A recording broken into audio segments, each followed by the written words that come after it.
Salut les amis, bienvenue dans cet épisode du Choucroute Garage qui vous permettra de bien dimensionner la recharge à domicile de votre voiture électrique en fonction de vos besoins.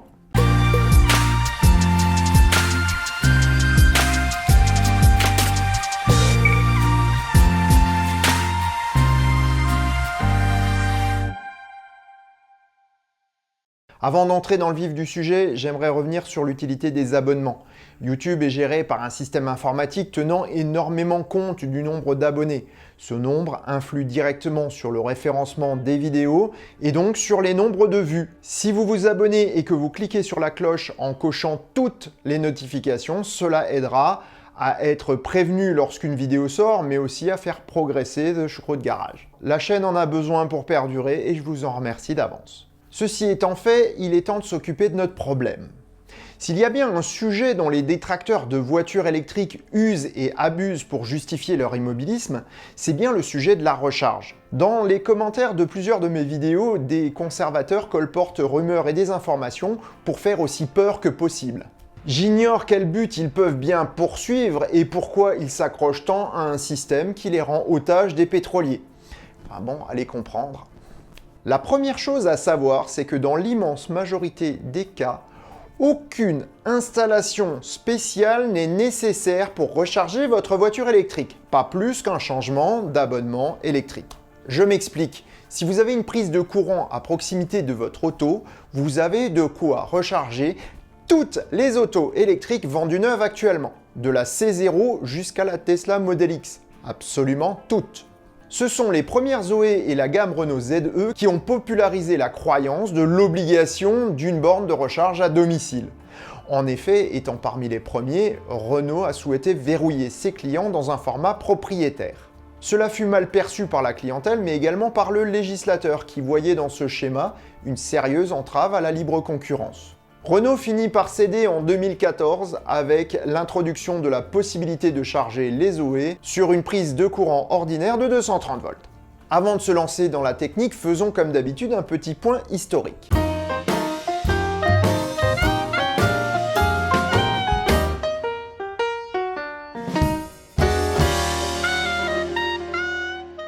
Je ne reviendrai pas ici sur l'histoire du réseau électrique que vous pouvez trouver dans le Planète électrique que je vous mets dans les fiches et dans la description. Je vais plutôt revenir sur des personnages célèbres qui ont donné leur nom aux unités dont nous allons parler aujourd'hui. Alessandro Volta invente une pile électrique en 1800. Son nom est associé à celui de Galvani, dont les travaux antérieurs regroupent électricité et médecine. Suite à un différend scientifique avec Galvani, Volta invente une pile, sachant que Galvani en avait déjà créé une un peu avant. Le système de Volta se révèle bien plus performant que celui de Galvani et c'est lui qui passera à la postérité en 1881 lorsque l'unité de tension électrique sera appelée volt en son honneur. En France, la tension du réseau domestique classique est de 230 volts en courant alternatif. Je ne parle ici que du courant monophasé que l'on trouve dans nos maisons, le triphasé étant plus puissant mais généralement réservé aux clients professionnels. Le second personnage dont nous allons parler maintenant est André-Marie Ampère.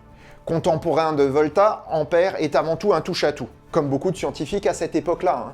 Mathématicien, physicien et même philosophe, il enseigne à l'école polytechnique et au Collège de France. Il est célèbre pour ses lois de l'électrodynamisme mettant en relation courant et champ magnétique. L'unité de mesure qui porte son nom désigne le courant, l'intensité ou le flux d'électrons si on veut. Cette notion qu'il avait esquissée dans ses travaux en désignant le phénomène par les mots déplacement moléculaire avait été fortement combattue par les scientifiques de l'époque. 75 ans plus tard, la découverte de l'électron lui donnera raison. Par analogie, dans un circuit pneumatique ou hydraulique, le courant ou intensité peut être comparé au débit. Vient le troisième grand homme dont il faut parler pour faire le tour des unités, il s'agit bien entendu de James Watt. Également contemporain des deux scientifiques dont nous venons de parler au 19e siècle, Watt ne fait pourtant pas partie de cette catégorie. En effet, il n'est pas scientifique mais ingénieur, fils de charpentier de marine et bricoleur invétéré. Il s'intéresse à la machine à vapeur et aux manières de l'améliorer.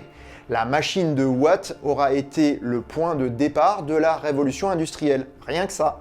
Lorsqu'il invente son régulateur à boules, il vient, sans le savoir, de créer la première boucle de rétroaction au monde. C'est ce type de boucles logiques qui amèneront à l'automatisation des tâches et même à la création de l'informatique. Si vous voulez en savoir plus sur le parcours de Watt, je vous partage dans les fiches et en description une excellente vidéo de Monsieur Bidouille, où il explique également le principe de la boucle de rétroaction. En l'honneur de ce créateur de machines puissantes, c'est à son nom que sera associée la puissance, qu'elle soit mécanique ou électrique. Nous avons maintenant toutes les unités dont nous avons besoin. Nous pouvons nous lancer dans le cœur du sujet.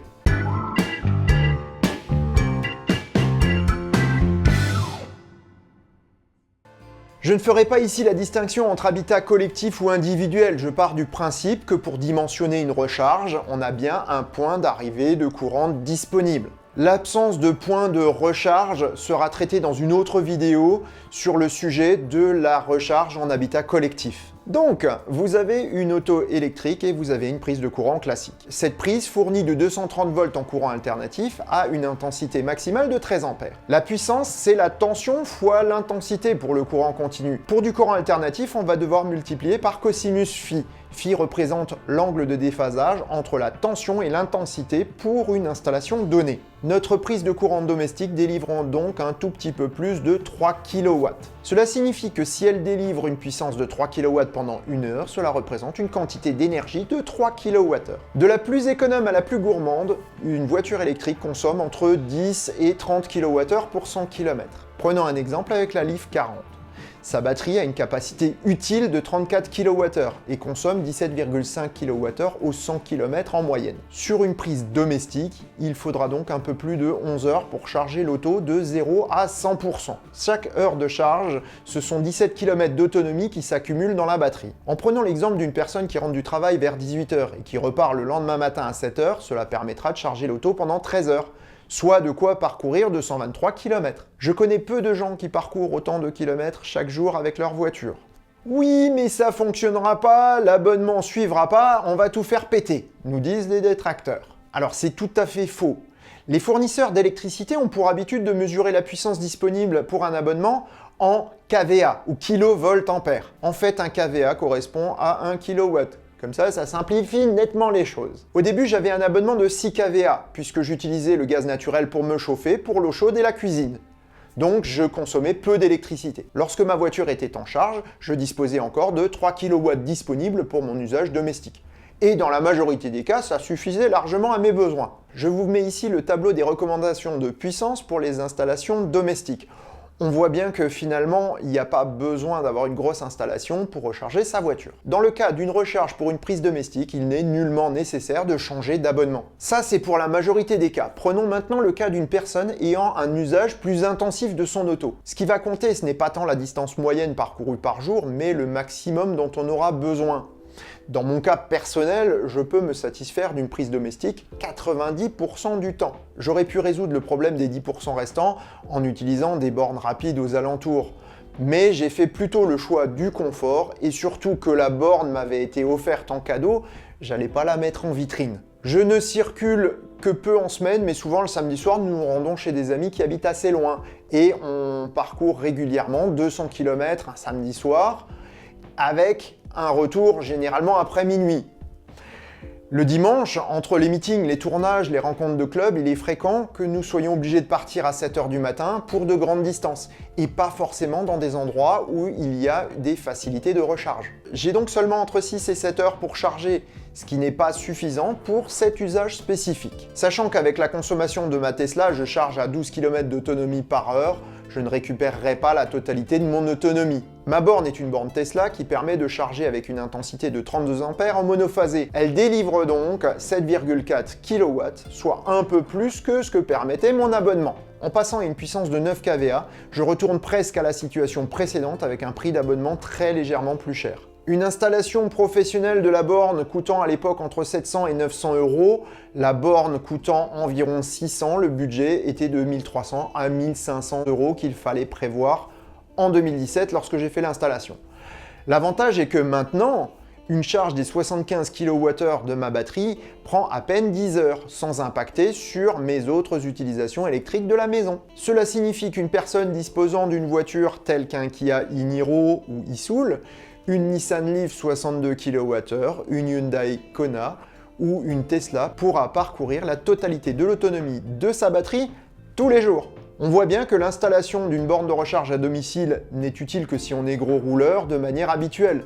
Sinon, cela ne vaut pas forcément le coup pour l'usage qu'on en fera. Une prise de courant suffit. Les chargeurs Tesla permettent également de fonctionner avec des prises spéciales de 16 ou 32 ampères, générant dans ce dernier cas des puissances de recharge équivalentes à une borne, sans avoir besoin d'investir dans cette dernière. Enfin, toutes les autos électriques peuvent limiter leur vitesse de charge afin de s'adapter à une situation particulière. Vous savez que si vous allez fortement consommer dans la maison et que la voiture est secondaire, baisser l'intensité de charge permettra de garder un petit peu plus de marge de sécurité avant de tout faire péter. Avant de conclure cette vidéo, je voulais terminer sur un point de législation. Comme tout en France, la pose de bornes de recharge est réglementée. Les dispositifs autorisés et les normes d'installation sont décrites dans le décret numéro 2017-26 du 12 janvier 2017 relatif aux infrastructures de recharge de véhicules électriques. Lorsque l'on dit que les bornes avec câbles attachés sont interdites en France, ce n'est pas tout à fait le cas.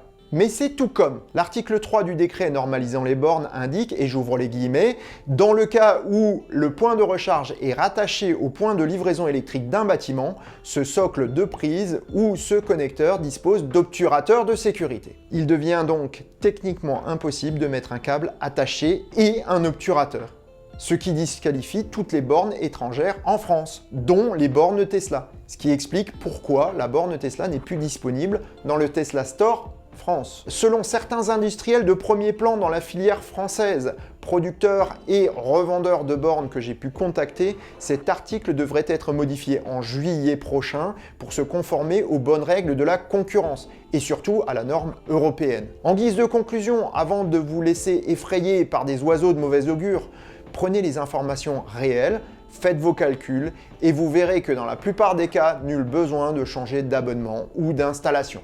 Sur ces bonnes paroles, je vous souhaite bonne route et à bientôt pour un prochain épisode du Choucroute Garage. Salut!